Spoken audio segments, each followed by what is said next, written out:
Thanks for tuning in to our podcast, leaders, followers, and everything in between. We love having you here. It is our mission to bring you all of the latest and greatest tips and skills and know-how and how to make your personal life and business life the very best it can be. We know that you have it in you. We believe in you. We just want to show you how. Ladies and gentlemen, please welcome my special guest.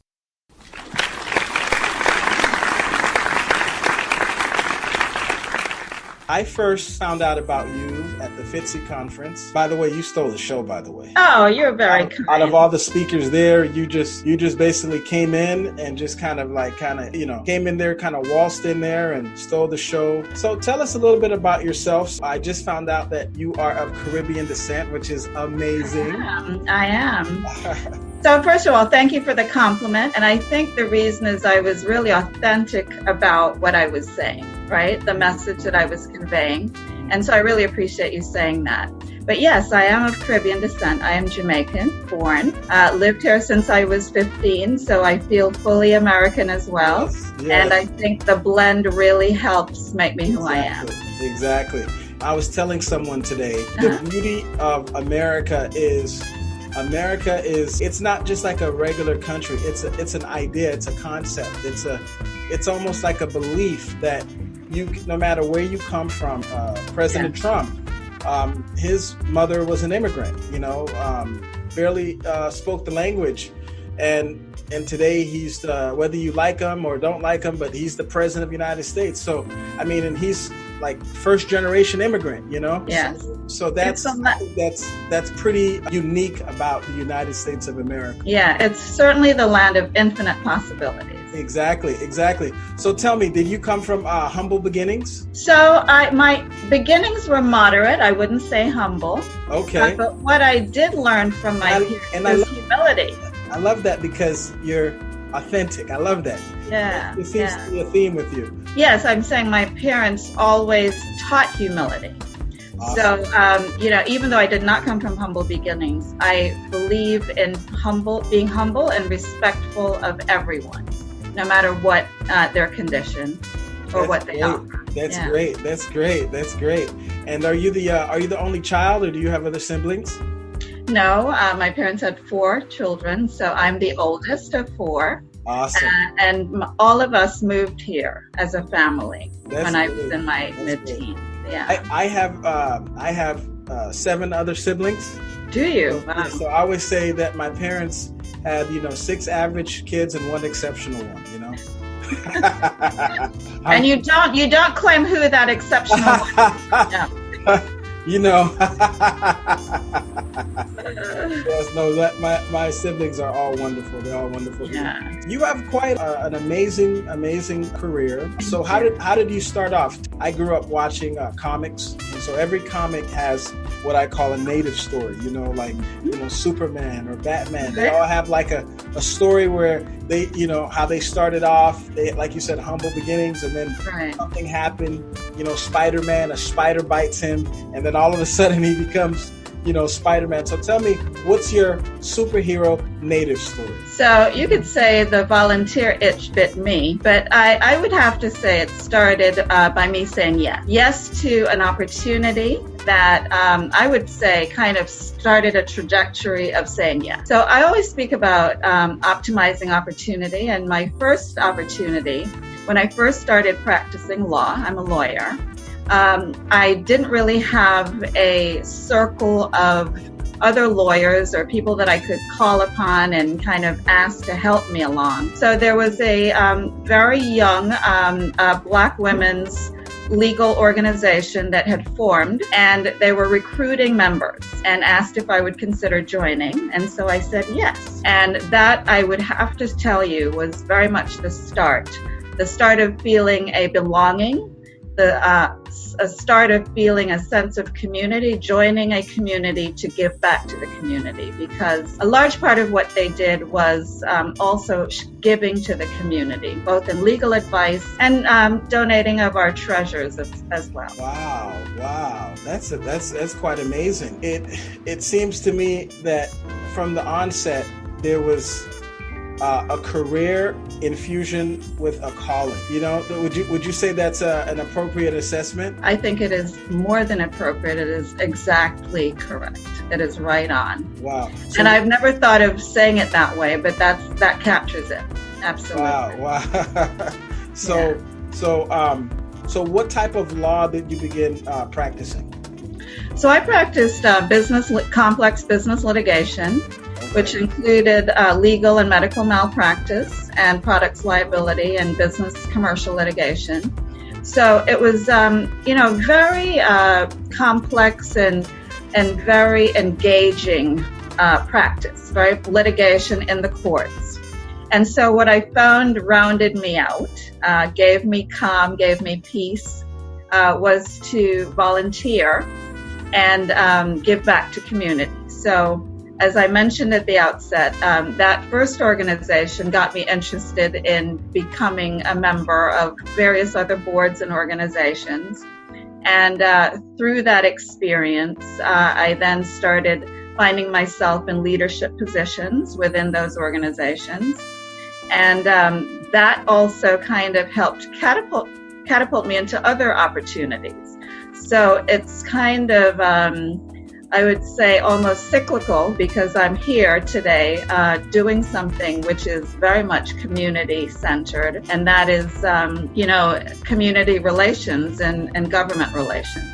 Wow. And how long have you been practicing law? So I've been practicing about over 30 years, 32 years. You don't even look like you've been practicing that long. That is... you are a very gentle spirit. I am most appreciative. Thank you so much. But yes, I have practiced for that long. Well, and it must be because you're living right. That's for sure. Yes. I do believe that. My grandmother used to say that. Yeah, living right. You're living right. Yes. So you say volunteer. So what sorts of volunteer organizations and projects have you been engaged with in the community? So a plethora, a lot of them, and very different. So I've been volunteer in the sense of I've served on several boards. So that's one sense of volunteering my time and talent. And so, for instance, I'm the past chair of the Greater Fort Lauderdale Chamber of Commerce, and I'm currently the chair of the Greater Fort Lauderdale Alliance. So those are more civic and what is that? What is the Greater Fort Lauderdale Alliance for those people that don't live here? Of course. So that is the Broward County is the county in which I live, and that is their Economic Development Council. Okay. So primarily responsible with working with the county to bring business into the county, to grow existing businesses, try to relocate headquarters. Currently, we're working on a very exciting project that's very near and dear to my heart, and that is to create jobs in those zip codes or areas where we have a much higher rate of unemployment as compared to the rest of the county. Okay, wow. So yeah. I like it because one of the biggest tenets of when I do charitable work is I want to be a hand up, not a handout, and adding dignity to the whole charitable side of things, because I'm a big proponent that whenever someone has to strive and go after something, I coach professional athletes in the MBA and the NFL, and one of the things that we've been going over is this whole concept of talent and high top achievers. And one of the components of that is it's called deliberate practice. I'm sure you've heard of deliberate practice. Yes.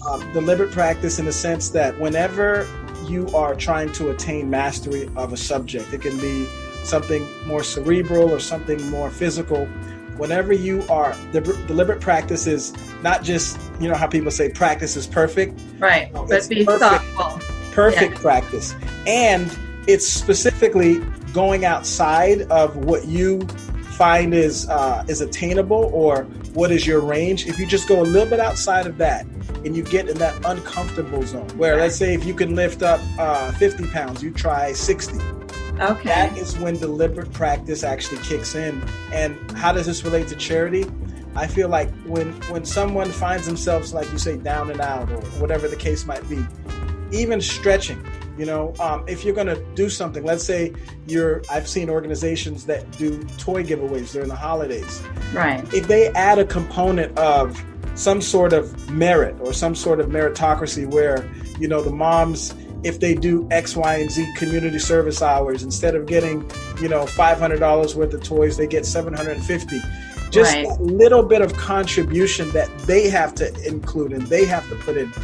It's enormous. It's amazing. Just the stretch. You say, well, I can't afford, $25 a month, but the way the human brains work is when you figure that you have, like, you're poor, but you have to come up with that money, you right. figure out a way to do it. Have you when found you're that making, as well? Right. Absolutely. When you're making the investment.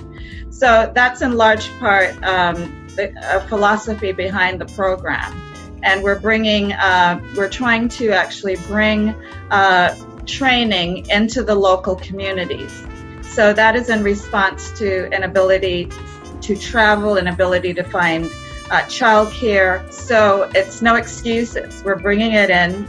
You have the opportunity to come and be trained in various certifications and technical skills and get a job. There will also be assistance to find jobs.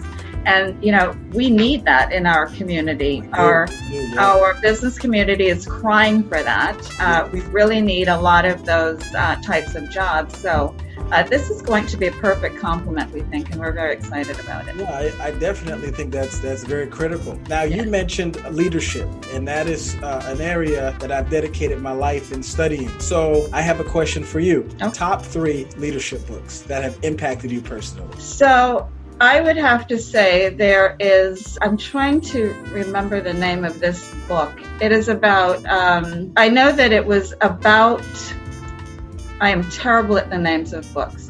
Okay, so I'm going to give you one that I recently read. Okay. And that is one that is, I'm trying to remember the name. I'll tell you what the book is about because that's fine. That's fine. And what it's about is leadership through advocacy. Okay. And it really was compelling to me because it talked about how advocacy can move a group into a different level of entitlement, a different level of opportunity because of one individual advocating on behalf of that group, right? And it actually was through the NAACP. If you recall, in the 30s, 40s, 50s, we had a number of civil rights cases. And so the devil in the grove, I knew as I was speaking through it would come to me. Thank you for your patience. Yes. But yes, it was all about, legal minds advocating on behalf of others. Think about all the barriers that were, the separate but equal doctrine was absolutely obliterated. We got integration of schools and all of those things, again, because of legal advocacy. And I do believe that was leadership. That was a very deliberate effort and movement to identify situations where they could use the legal system to make those changes. So that is one that really stands out for me. Yeah, and I was reading a quote the other day. It said the fundamental reason for leadership is creating more leaders.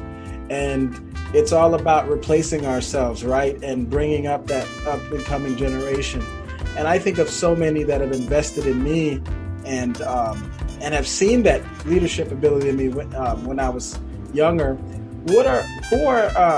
Name maybe 2 or 3 people maybe in your career, like it can be someone that has an official title of leadership, but I'm under the belief that not everyone that has a title of a leader is a leader, and not all leaders have titles. For example, you can have, like, it could be a grandparent or an aunt or somebody, right, and they're influential, but they don't necessarily have a title. Or maybe a couple of people that have invested in you It can be someone professionally or personally that have kind of cultivated that leadership spirit in you. Okay. So before I do that, I'm going to share a second book that I remembered. And it was a book on Zappos, about Zappos, that company. Yes. And it was a theory of leadership through keeping your employees happy. Okay. I'm a big believer in, filling the cup, really supporting employees or your team. You don't only inspire them with your words, but you really need to kind of lift them up. And that was the biggest takeaway from that book. It was really about how Zappos has a completely unique model. And that is that they try to keep their employees happy. And how do they do that? How do they do that? So they do that by listening to what the employees need, very flexible with time, actually provide lots of incentives that are often fun. So these are the kinds of things that really make a difference in people's lives. Yes, and you said a very critical word that's adding to the discourse, and that word is fun. And, yes, and because I work in the crossworks of leadership and management, and then also entertainment and sports, and I like to study that dynamic between how management and leadership, how does it relate to sports and entertainment. And what I found is when you're having fun, there's something that happens in the brain. There's something that kicks in the brain, and it does something. First of all, it gives you a little bit of a longevity in what you're doing. And it also opens up different parts of your brain in terms of creativity. Right. Because if you notice, as human, as a species, we had to survive in the sense that whenever we felt resistance or pain, that meant that probably something really bad was going to happen, or we were probably going to die. So by nature, we try to avert pain. But if you're genuinely having fun, like let's say you're out with your friends or you're doing an activity, you're playing chess, something that you enjoy, you try to prolong that activity and you try to create different things. So how is fun and merriment and excitement, how do you implement that into your professional career? So I absolutely try to engage my team, and we do a lot of celebrations. One of the largest projects that FPL does, my employer, Florida Power and Light Company, which is our local utility, has a Power to Care program, which is all about bringing in volunteers all over the country, all over the county and all over the state where we serve, to give back in lots of different opportunities. And we really try to make it fun, right? Yes. We engage those employees, and also really, and anytime we do something that we consider a success, we try to celebrate that together. We celebrate each other's work anniversaries. We celebrate each other's birthdays. We really try to think about the important times in our co-workers' lives and make sure that matters. So, and one of the things that you asked me about leaders who have inspired me. So one of them is a leader at FPL in our company that leads the economic development and also the external affairs business unit. And that unit is really the one where community affairs sits and economic development sits. And I think the philosophy, that business unit has the highest engagement rating in the company. And it's in large part due to a leader who really supports the team, really shows the team that they are valued, and really lifts that team up. Also provides a lot of information to the team. Okay. So we feel, the team feels that they know what's going on with the company, that they're part of the effort to get the company's initiatives moving forward, and also willing to celebrate those times with those employees. So that was kind of very much akin to my leadership style, and it's something that I really admire. And I have to say I've borrowed a few things from my mother. My mother is a second. And for what I learned from her was kindness. And you're definitely a kind person. And that's something it can't be contrived. People see that in your eyes. They see that in your smile. You're a very gentle, kind, amazing, vivacious human being, you know? Thank you. That's very generous.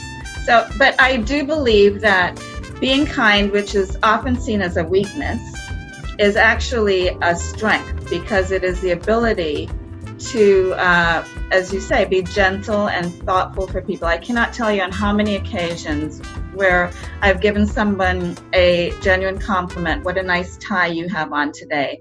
That's absolutely lifted them. And I do that with strangers, and I get comments back, I really appreciate that. I was having a down day.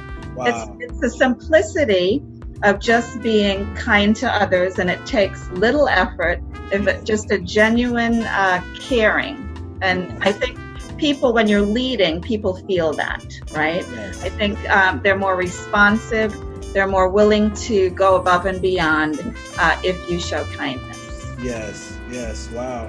And you talked about leadership, and one of the things that I found fascinating is you talked about this individual that leads the Community External Affairs Unit. Yes. And you shared something that a lot of leaders may not know about or may not practice, and you said they share critical information, and that's very important. That's very important. One of my mentors, Dr. Ken Blanchard, who wrote The 1 Minute Manager, he tells me that on a quarterly basis, they share their entire financials with their staff. They don't hold anything back. And he says this accomplishes a few things. Number one, it lets them know, hey, what's going on with the company. It gives them a sense of ownership. If there's an area of weakness, the team generally comes up with constructive, critical, responses and solutions, because it's a very solutions-based company. And they kind of know, listen, if the company doesn't do well, then that means your position might be in danger. So there's a symbiotic relationship between the information being shared in a pertinent way. And I'm not saying, hey, go ahead and share what, director salaries are. I'm not saying anything like that, but genuine numbers of what's going on in the business ledger, and sharing that those sorts of informations. And how have you found that sort of thing impacted your company in terms of FPL? Well, I don't think you could have stated it any better. I mean, really, it provides the why. Why am I doing what I'm doing, right? And when I understand that, I can make decisions based around that. And it drives me. I understand we're all in this together. This is a team, and that's relative, whether it's a small team or the entire enterprise. We're all moving toward the same goals. Exactly. So I think it really, as symbiosis was your term, I think that's perfect. Yes, that's great. That's great. We talked about your books. We talked about your leadership. Now I want to talk about when it comes to your legacy. I know that's a very heady type of concept. My philosophy is what Stephen Covey always said. He said, you always start with the end in mind, right? Yeah. And so I start my life at my funeral, right? And I look at all of my my loved ones. I look at all of my I look at all my loved ones, everyone that has impacted me, and I think of them at my funeral, and I think about what they say about me. And then I also ask myself today, am I being that person they can say all these wonderful things about today? How am I investing in people? How am I keeping in touch with the people that matter the most to me, So if you think about your legacy, what is it that you want your legacy to be? My legacy would be that those who I have come into contact with, either through work or friendships, feel that they have been touched by me in some way. I say that because from your perspective, you mentioned starting at the end with the end in mind. I don't want to live life with regret and leave here not sharing how I feel about people, how the value I find that people bring to me, or to, the efforts that they do. And so I talk about that a lot. I share that with them.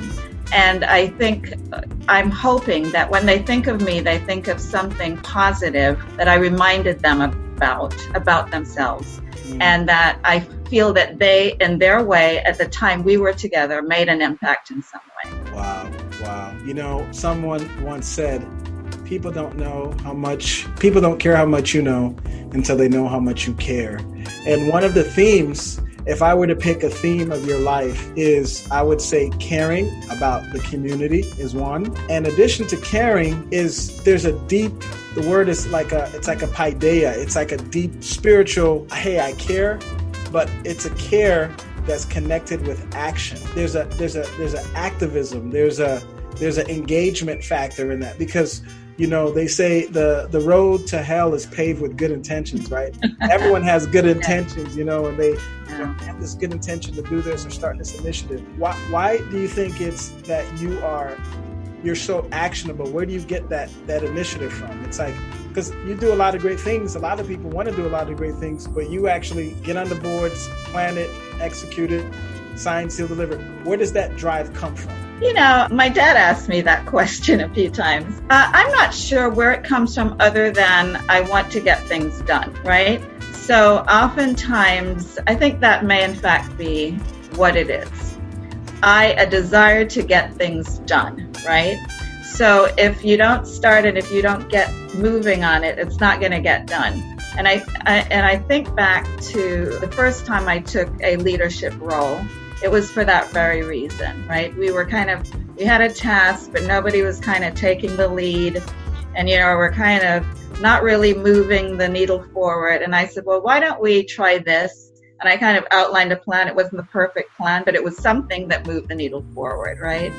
And so I think that is in large part the driver, just a yearning for results, a yearning for, you know, making the impact. And to do that, action is necessary. Yeah, I love that. You said just moving that needle forward. And Emerson used to say, when his advice to writers, and they would say, I get this thing called writer's block. I just look and the paper or the computer screen is empty. He said, sometimes as a writer, you just got to do the next best thing. Yeah. Next best thing, you know? So your activism, your community drive, your passion, what is something about you that if people found out, they'd be surprised? Like, I've talked to several people, and then I find out that they like windsurfing, or they have a side hobby, they do whatever. Like, what is something that you do maybe in your pastime that if people found out, they'd be like, oh my goodness, I never knew she had that skill. I never knew she had that talent. What is something like that is completely different from law, completely different from your community work?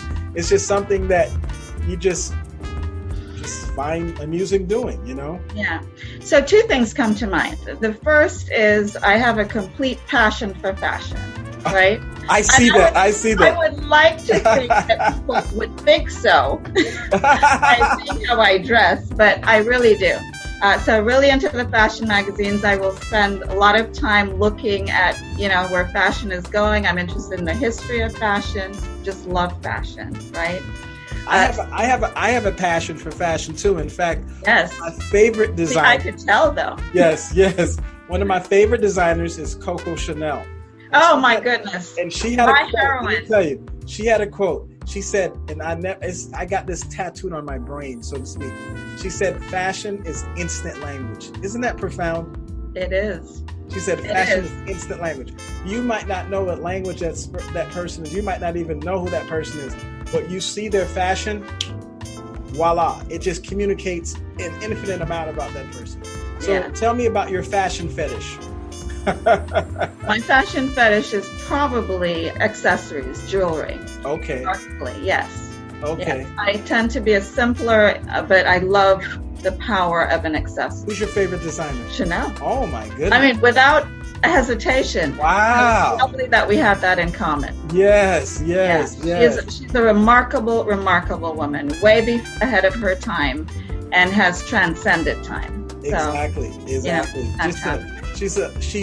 her sensibilities is very feminine, very classy, has a sensibility of quaint, but classic, and just outright, I'll knock you out just by how I look. You just bring in the benediction at that point, you know? Very much so. Are you a religious person or not really? I am deeply. Okay, deeply. Okay, what brand are spirituality do you subscribe to? I am Christian. Awesome. Yes, of the Baptist. Okay. Yeah, that's great. That's great. Yeah, I very much find it a huge sustaining force, and I'm grateful always for all that I have because of him. Yes, I find that growing up, I've learned so much from, I've had the opportunity to travel to more than 50 countries, and it never ceased to amaze me just how faith and belief, how it centers people. It keeps them so grounded. And for my life, and my personal life, it has gotten me through a lot of difficult times in my life, whether it be the loss of a friend or loved one, and even in my career, I see his hands all over it, And I'm a big believer is that we're not just physical beings having a spiritual experience, we're actually spiritual beings having a physical reality. So I practice like the law. Got a lot of great quotes I'm going to use, but I will give you credit for them. So, exactly to what you said, my father growing up always said to me that everyone, no matter who it is, has at least one positive thing. And there are those who challenge you to believe that. But he always said, look for it, right? And so I also believe that. But the thing that this is relevant because I also believe that of other religions. Because I have found that so many other religions have so many beautiful aspects. And so I can appreciate that, to your point, it brings people serenity, regardless of what their chosen or selected belief is. And I love what Voltaire, the great French philosopher, said. He said that I may disagree with your belief or your perspective of your philosophy, but he said I would fight to the death for your right to have your belief. And that's just how I've always lived my life with people that have different views than me. I say, listen, I may not subscribe to that, but I will die over you having your right to believe what you believe. So that's something that I hold in very high regard. And looking at, there's been a lot of things in society that have happened when you think of, patriarchy and women, this country having the right to vote as late as 1921. I mean, that's a travesty. That's a tragedy. Women have always been marginalized. Women have always been stigmatized in this society. As a woman in leadership, how have you overcome that barrier and chauvinism and all the things that my gender have tried to do that is negative? So I'm going to transition from something you said to answer that question. You talked about, fighting for someone else's right to have a different belief. And that comes from a profound and deep respect for your fellow human beings, their rights and their beliefs. Exactly. I think if you interact with people, showing that you respect them, it commands respect. And I believe very, very much that is what has allowed me to be as successful as I have been in dealing with people. And when you deal with people in that way, you're embraced and you're respected, and then you can move forward. Then you don't have to deal with all the other issues that come to the fore. So I would have to say that just being respectful of people and working with them and reminding them that I'm here on your team. I'm not working against you. I'm here to support this initiative. This is not a personal, this is not about you. This is not about me. This is about us working together for a common goal. Yes, I love that. I love that. As they say, teamwork makes the dream work, right? Yes, that's all right. So I use that before. I've used that before. Yes. Yeah. And so with young leaders, what would be your message to young leaders, specifically to young people aspiring for leadership? What would you, if you had a sit down with a young person and they said, hey, Miss Juliet, I just really want to get into leadership. Yeah. What do you recommend me do? What would be my first step? Now, this could be someone in their first year of college or their last year in high school. What would you say to that individual? I believe that when you make your first entree into leadership, it should be to do something that you have a strong belief in or are passionate about. Because I think that that's the spark that starts the fire, right?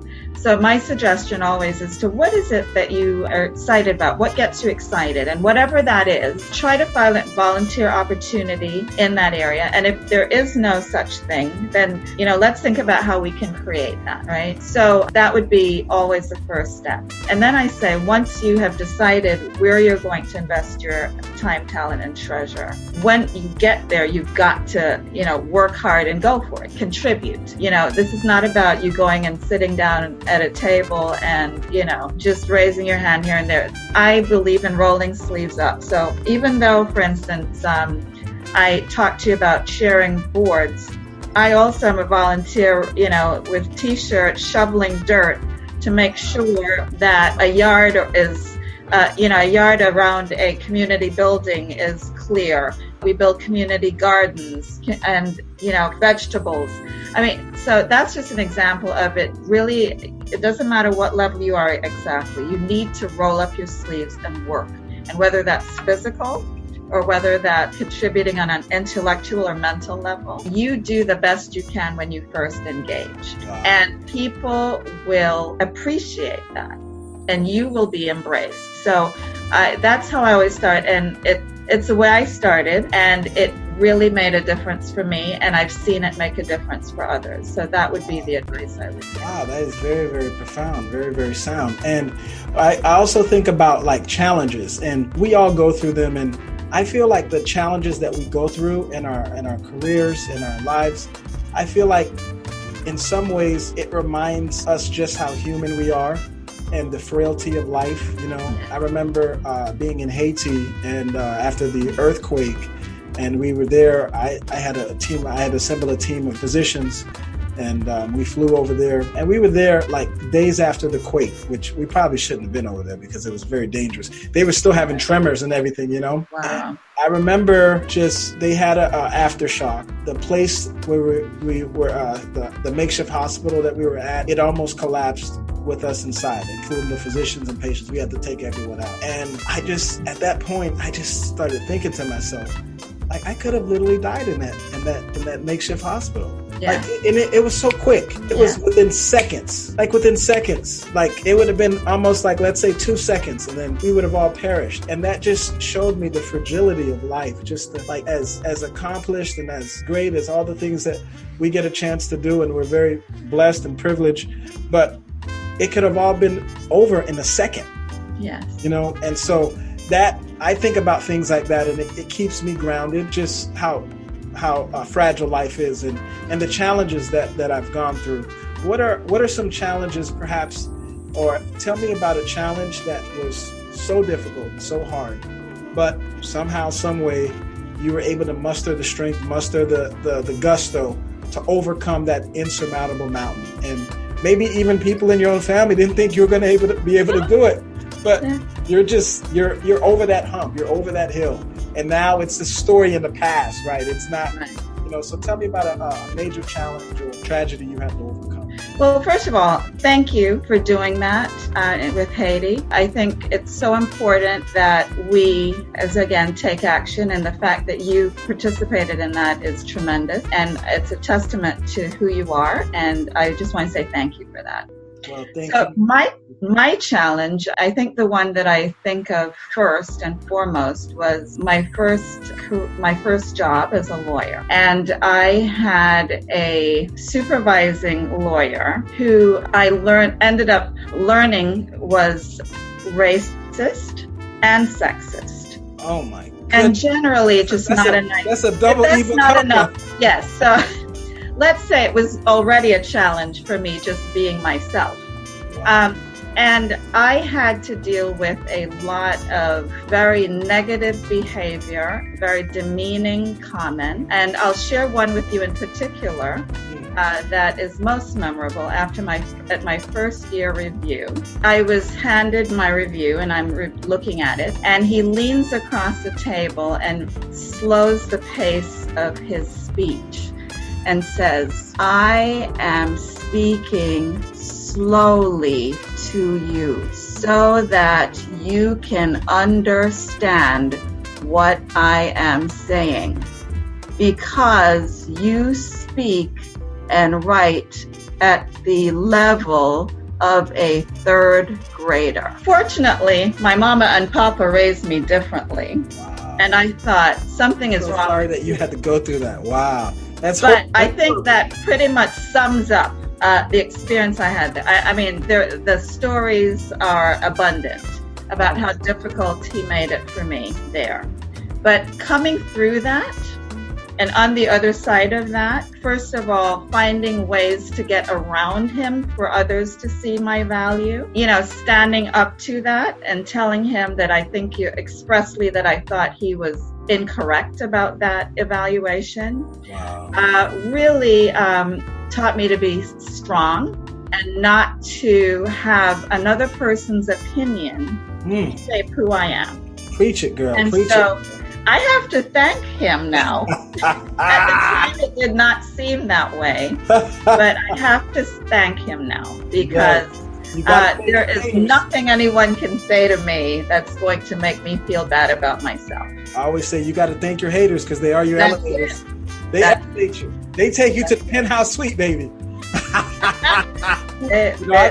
I've had a share of haters in my life too, and I think one of the profound things that you said is the profundity of your speech is amazing. But one of the things you said was, do not let someone else's opinion define you. And I feel like, and especially with social media and all these new sorts of ways, people live off of the comments of others.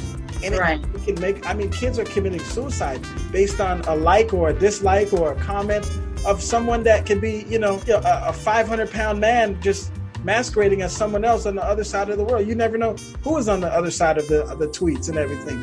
And so it's so important that you control your own narrative. Someone's opinion of you don't have to be your reality. But that takes a lot of personal constitution, fortitude, intestinal fortitude to say, you know what? Your opinion don't count. There's only two opinions that counts. Mine's and my mama. And if my mama tripping, hers don't count either. So, on the other hand, one of the things, I shared that with my son, right, as he was growing up, as one of the stories to kind of help him be prepared if that were ever to happen.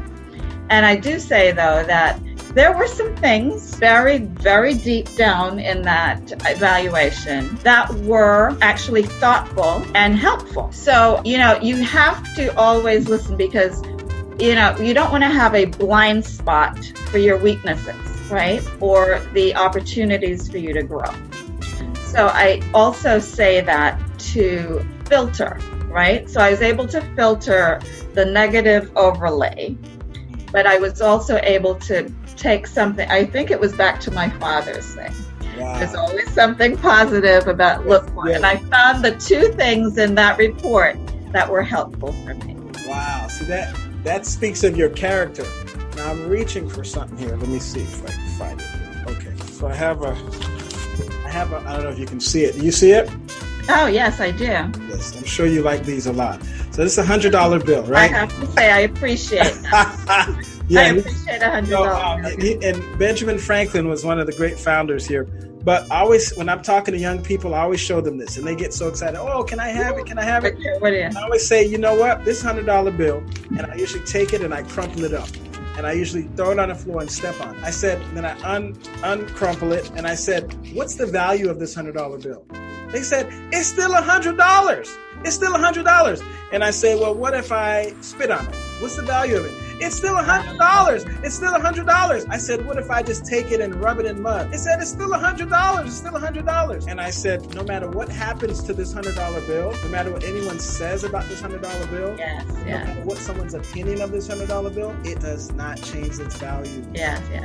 I say to everyone listening, I said, no matter what people say about you, no matter what your teachers say about you, it doesn't change your value. One of the things that I learned coming up was servant leadership. Yes. My parents taught me that there's no job above me or beneath me. Right. So whether I'm sweeping, I have to do it like MLK. Yes, I know that. Yeah, he said, whether you are a street sweeper, Sure. he said, do it like Picasso painted canvases. Yeah, Do that's it one of my with favorites. gusto. Yeah, no job is beneath you, no job is below you, but you shouldn't stereotype people, number one. In addition to that, you should never, no matter if the person is cleaning your clothes or cleaning your house or whatever services they're providing for you, you should not treat them in a disparaging manner. You shouldn't treat them like you are all of a sudden better than they are. You know, you shouldn't do that. You should treat everyone as though they were the President of the United States or Mother Teresa or someone that you hold in very high regard or high respect, you know? And that's just how I was raised, you know, from the onset, you know? Absolutely. So, yep. Well, good for you. And again, that's very generous. Exactly. That's Exactly. recognized. We're going to end off by doing a game of rapid succession, okay?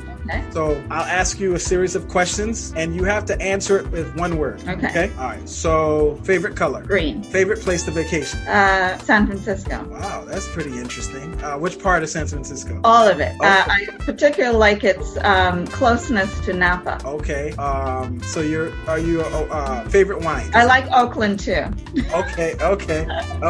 All of it. Favorite basketball team? I have to say the Heat. Okay. All right. Favorite football team? I gotta say, I have to say the Dolphins, but that's killing me right now. Oh my goodness. Wait till You next know, year. I believe, yeah, if you live here, you gotta support your team. Exactly. Okay. Favorite book of all time? Oh, the Bible. Okay. Favorite book in the Bible? I would have to say Genesis. Wow. The beginning. The beginning. Okay. Then Proverbs. Okay. Proverbs has so many beautiful verses. Especially for an attorney, a lot of the wisdom verses, right? Yes, a lot of the wisdom verses. Yep. Best. Do you know another one I love? Do you know The Giving Tree by Silverstein? Tell me about The Giving Tree. Tell me about it. It's really a children's book, Okay. but I give it as gifts to adults. The Giving Tree is about, and it's predominantly pictorial, Okay. but the idea of it is that there's a tree that gives shade to a little child, and the tree provides wood for the child, and this tree has pretty much given of itself to this child. And the idea of the child then giving back at the end too. It's all about giving and what that taught the child. And it's a really wonderful book. I'm going to definitely read that over the holidays The for Giving sure. Tree. Who's the author of that book? It's Silverstein. I think it's Shel Silverstein, but it's Okay. Silverstein's last name. Yeah. Okay, that's going to be my holiday reading. Yeah. Favorite foods. Ooh. Oh my gosh, I love everything ethnic, but starting with Jamaican. Okay, so Say curry goat. curry goat. Okay. Favorite restaurant. My favorite restaurant is probably a Thai restaurant called Thai Time. Okay, all right. So you're big into the spices. I love the spices. Oh my goodness. Yeah, Well, it has been a plum-pleasing pleasure and a privilege. You have brought so much joy to my listening ears, to my heart, and thank you so much. Mark Twain used to have a saying. He said, "The greatest gift that one can give is a portion of themselves." Thank you, that's Juliet, for giving a portion of yourself to me today. Thank you, and I love that alliteration. Really good. It's really been a pleasure talking to you. It's been my pleasure, and I'm sure that our listeners will be very, very much delighted. I think you're an amazing role model for young women and also young men and older men and just anybody that breathes. I think you're a great example of just a person that has taken their gifts, taken their God-given talents, and have said that, you know what, I'm going to make a contribution. The great Miles Monroe used to say that every single human being has one major contribution that they have to make to planet Earth. Woe is them if they don't make that contribution. And Yeah. I think that you're making that contribution. You're living your best life now. And thank you for that, you know. Thank you, and really I appreciate this opportunity. Thank It's you so lovely. much. Well, let's be in touch. I'll let you know when we post the interview, okay? I look forward to it. Blessings to you. All right, you too. Bye now. It has been a pleasure and a privilege. Please go to gibsonsylvestre.com/podcast to find out more about this podcast and also to browse helpful resources that will help you in your personal and business life. Thank you very much.